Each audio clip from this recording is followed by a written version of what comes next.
Bonjour à tous, j'espère que vous allez bien. Alors vous reconnaissez peut-être, je me suis rendu pour la deuxième fois aux entreprises Jams. On avait réalisé l'année dernière une première vidéo, un premier épisode sur l'entreprise, la concession. L'idée du projet, c'était de pouvoir montrer différents métiers de la concession Jams. Alors vous qui êtes peut-être du Pas-de-Calais ou du moins dans le Nord, vous connaissez peut-être l'entreprise. Ils sont spécialisés dans tout ce qui est matériel d'irrigation et bien sûr aussi du matériel agricole, pulvé notamment Berthoud.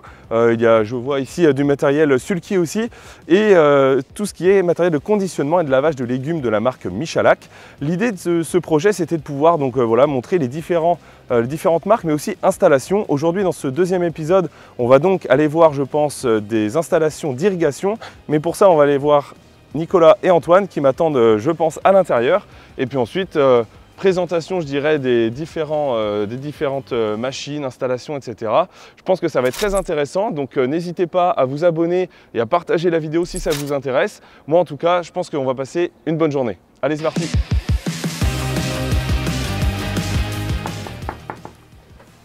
Impeccable, on tombe à pic. Bonjour Simon. Salut Nicolas, ça va? Bah ouais. Salut Antoine, Ça va bien, merci. Ouais, impeccable. Bon, depuis un an, c'est passé pas mal de choses. Bah oui, et puis on a eu de beaux retours sur la vidéo qui a été tournée à l'époque. Ouais, bon bah impeccable, c'était la présentation. Bah ouais. Une belle vidéo et encore une belle aujourd'hui, je pense. Ouais, alors c'est quoi le programme d'aujourd'hui? Alors aujourd'hui, on va surtout parler irrigation. C'est essentiellement le thème de la journée pour voir tous les aspects que Jams explore dans l'irrigation. Et on va aller beaucoup sur le terrain. Bon bah impeccable. Voilà. J'imagine que la journée est bien chargée. La journée est bien chargée, donc on y va, Simon. C'est parti, let's go!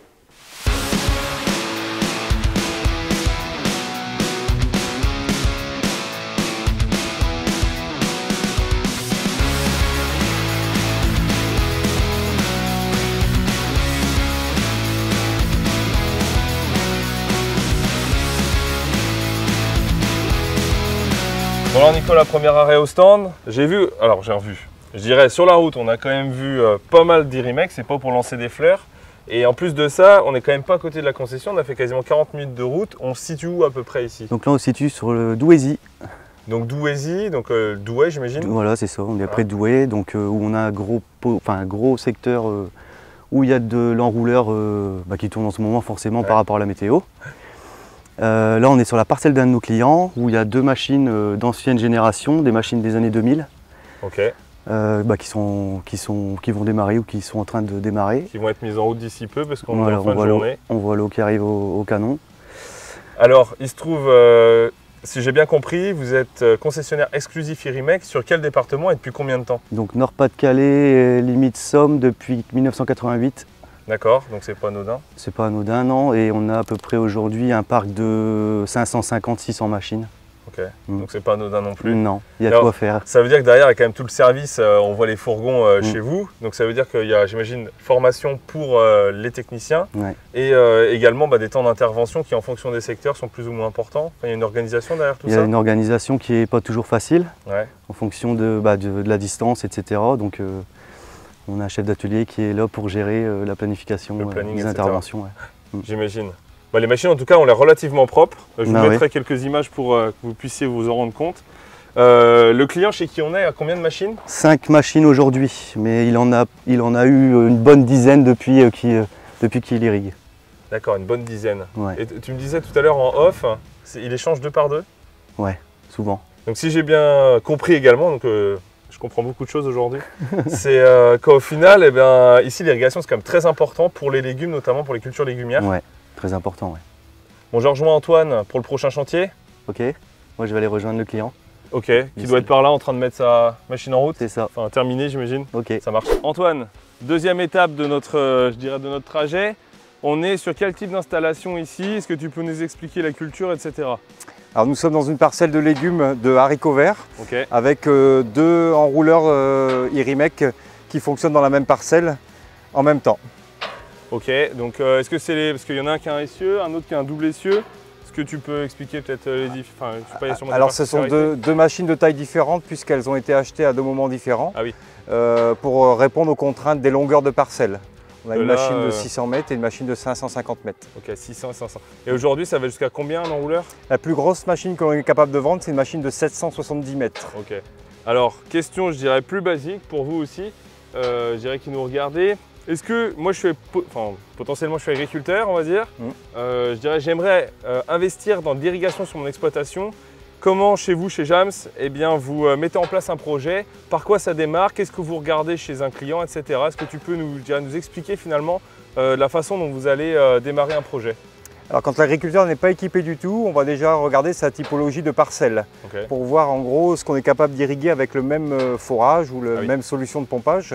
Donc on va souvent se baser sur Géoportail qui est par excellence la meilleure formule pour voir les dénivelés positifs, négatifs, voir aussi les longueurs en distance parcourue par l'enrouleur et aussi les longueurs de réseau qu'il va falloir mettre en place. Donc ça c'est la première étape, on fait des dessins, des plans et on va après chiffrer l'ensemble de A à Z, du réseau, de surface ou enterré et l'enrouleur et aussi la manière de pomper. Ça peut être du pompage de forage ou de pompage de surface pour pomper dans les cours d'eau. La solution mobile, ça permet déjà de pomper dans le cours d'eau qui correspond à la manière la plus proche de la parcelle et aussi parfois de manière groupée. Alors tu m'expliquais également, il y a plusieurs méthodes de pompe, plusieurs types de pompes. Oui. Alors dans un forage, on peut mettre une pompe immergée électrique parce qu'on peut avoir une source électrique à proximité. Et de toute façon, quand on n'en a pas, on met un groupe électrogène qui amènera la même source d'électricité.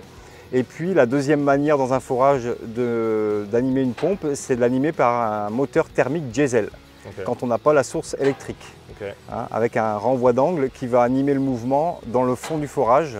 Et on a la même pompe dans le fond du forage. Et alors, je pense qu'aujourd'hui, la partie énergie, c'est, je dirais consommation d'énergie, notamment pour l'irrigation, c'est quelque chose qui doit être regardé chez vos clients. Est-ce que vous avez une solution qui permet peut-être, je dirais, de gérer, de limiter la consommation d'énergie pour l'irrigation? Alors c'est encore plus vrai en 2022. L'économie d'énergie, c'est vraiment une chose importante en irrigation. On y regarde de près. En moteur thermique, c'est le régime du moteur qui va faire qu'on va accélérer plus ou moins, donc on va consommer plus ou moins. Mais en électrique, maintenant, il y a une solution, c'est le variateur de fréquence. Si j'ai besoin d'une grosse pression, je vais mettre ma pompe avec une fréquence élevée, sachant que le maximum est 50 Hz. Si j'ai besoin d'une plus faible pression, je consomme moins d'énergie parce que je vais baisser en fait ma fréquence. C'est un petit peu comme l'halogène dans le salon. Si j'ai besoin d'une grosse luminosité, je vais mettre mon halogène au maximum. Par contre, si je veux une ambiance tamisée, je peux baisser la luminosité. C'est exactement la même chose. Alors aujourd'hui, donc ça je dirais pour la partie pompage. Et ensuite, il y a la partie enrouleur. Ça va de quoi à quoi? C'est-à-dire que ça va d'un maraîcher jusqu'à, ou peut-être un stade municipal, jusqu'à un agriculteur qui a 750 mètres de long. Alors on a une particularité chez Jams, c'est qu'on balaye la gamme de A à Z au niveau de la taille des enrouleurs. On vend du petit enrouleur de 150 mètres jusqu'au plus gros, 770 mètres comme je disais tout à l'heure. On a les maraîchers, on a aussi les villes, les communes, les stades de foot. On a donc le maraîcher, le producteur légumier qui n'a pas forcément des longues parcelles. Et puis on a, comme ici dans la région, des très grandes parcelles qui demandent d'avoir les plus gros enrouleurs possibles. Donc on est un des rares distributeurs de la marque, ils nous le disent souvent, où on vend tous les modèles. Et en plus, depuis plus de 30 ans, comme a dit Nicolas. Depuis plus de 30 ans aujourd'hui. Donc c'est vraiment, c'est plus qu'un partenaire, il y a des relations humaines qui se sont tissées entre Erimec et nous. J'imagine. Alors il existe plusieurs manières d'acheminer l'eau, soit ce qu'on appelle un réseau de surface, ça peut être des tuyaux souples, qu'on appelle plus vulgairement des tuyaux pompiers. Ça peut être des tubes aluminium, mais aussi quand le parcellaire s'y prête, on enterre de plus en plus des tuyaux. Donc c'est ce qu'on appelle un réseau enterré. Donc c'est du tube PVC qu'on emboîte et que l'on met au fur et à mesure avec des remontées qui sortent du sol pour venir brancher l'enrouleur dessus. D'accord. Alors ça, le réseau PVC ne convient pas à toutes les typologies de terre. De temps en temps, on est parfois obligé de traverser des chemins comme ici, des chemins pavés, des petites routes. Là, on passe par un tube polyéthylène, électro-soudable, comme il se fait un petit peu en gaz. C'est-à-dire que là, on a une manière d'acheminer l'eau par des courbes ou des solutions plus complexes et c'est beaucoup plus solide et rigide dans le temps que le PVC. Alors tout à l'heure à la concession, j'avais vu aussi, c'est Anthony qui me montrait une des photos avec, lorsque vous traversez une route, des montages aussi qui permettent temporairement du moins de pouvoir passer. Voilà, il y a aussi la solution de passer une canalisation de surface pour que les voitures ou les tracteurs puissent passer dessus. Ça, c'est des solutions qu'on fabrique aussi. Il y a une chose qu'on n'a pas vue non plus, Simon, et on va aller la voir après. C'est une solution mobile qu'on distribue depuis 5 ans. Okay. Quand l'agriculteur a plusieurs forages, mais qu'il ne veut pas forcément investir dans une pompe pour chaque forage, à ce moment-là, on voit une remorque avec un groupe électrogène et la pompe qui est sur la remorque. Donc on va descendre la pompe dans le forage qu'on souhaite utiliser. Donc ça veut dire que solution mobile. On peut avoir plusieurs forages sur la ferme, oui. Et en fait on déplace la pompe au fur et à mesure. Voilà, en fonction de l'assolement, parce que parfois on a des champs qui ne sont pas irrigués tous les ans, surtout dans la culture de légumes. On a un assolement, une rotation qui fait qu'on revient tous les 5 ou 7 ans. Voilà, exemple la pomme de terre. Exemple la pomme de terre. Donc là il faut une solution mobile et on va aller la voir après. Ok. Est-ce que tu m'avais dit on allait voir Alexis aussi, de mémoire? Alors on va aller voir Alexis en fait qui prend la suite de son papa tout doucement et qui irrigue des pommes de terre, de l'oignon et de la fève. Et qui a 3 enrouleurs. Oui. Et donc il va nous expliquer comment ça se passe. Voilà, et qui s'occupe très bien de ces machines. Ça marche.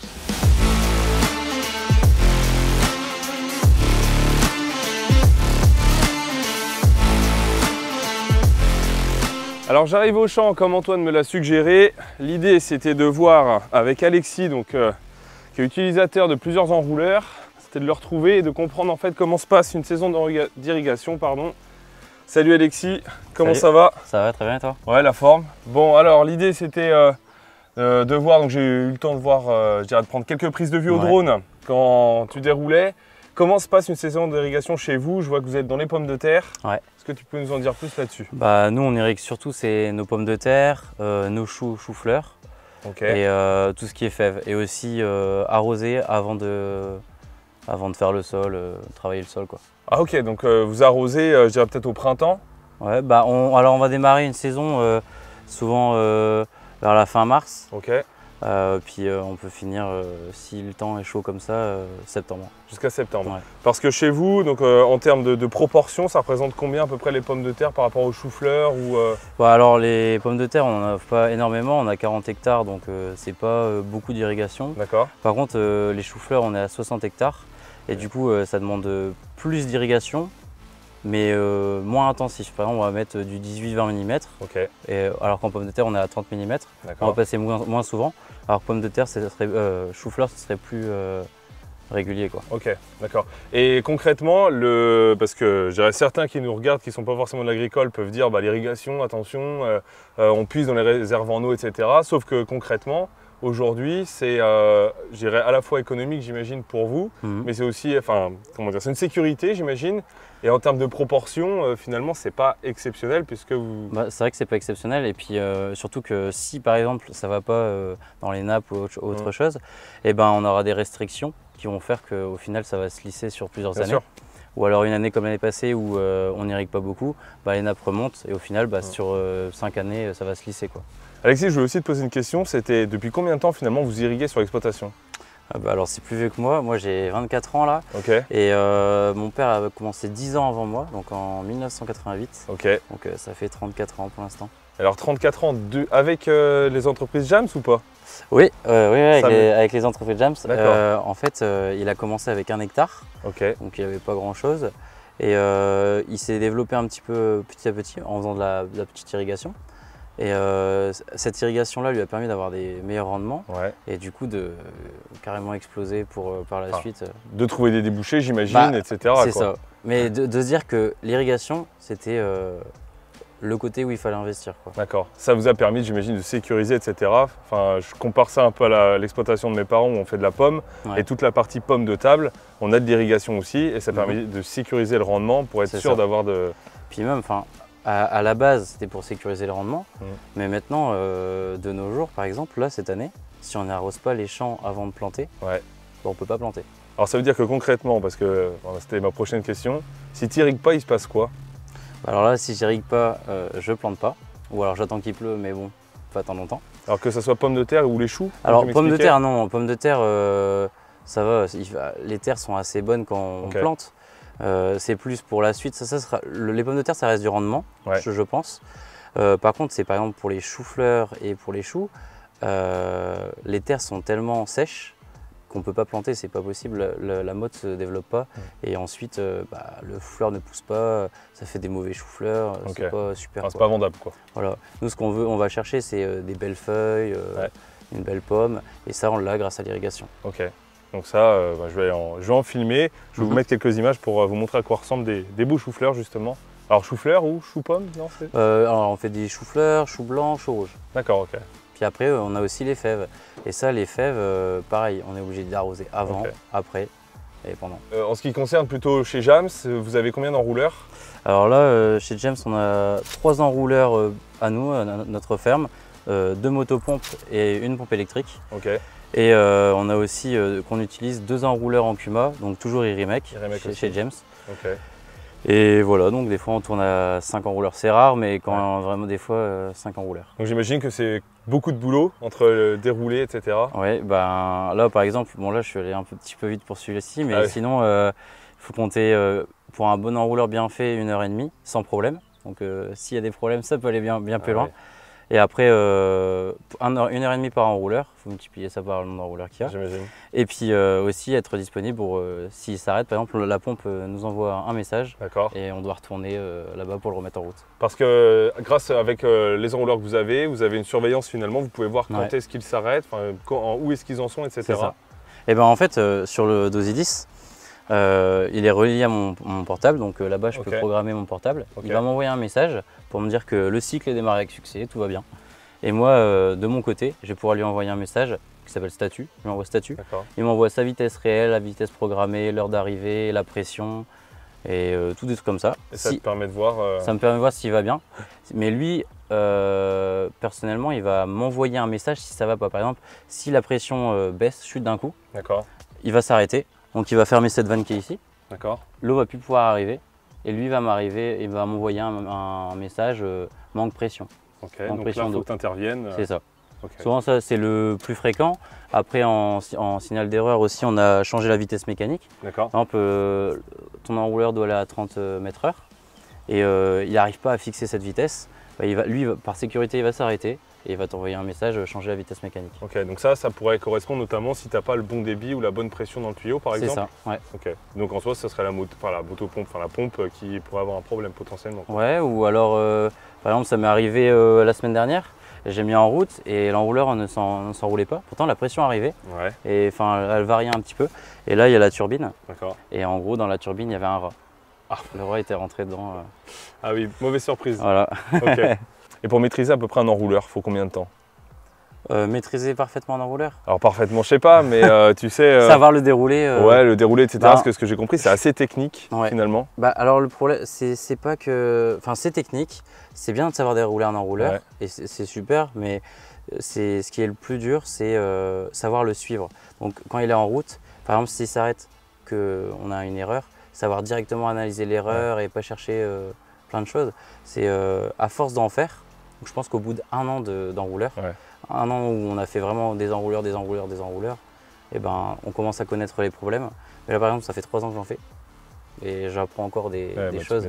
Mais parfaitement un enrouleur, bien le savoir gérer en autonomie, 1 an. 1 an, ok. Donc si vous aussi vous souhaitez maîtriser des enrouleurs, vous savez qu'il va vous falloir à peu près 1 an. Après s'il y a d'autres personnes plus compétentes et tout, peut-être qu'ils y arriveront plus vite. Bon ça marche. Écoute, bonne saison à toi, merci en tout cas pour les explications. Et puis bon courage pour la suite. Merci. Allez, à plus. À plus.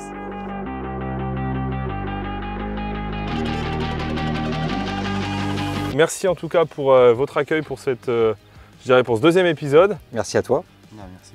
Je pensais pas qu'on pouvait, apprendre autant de choses sur l'irrigation. Franchement, c'était une journée qui était hyper enrichissante pour moi parce que je m'attendais pas à ça, vraiment.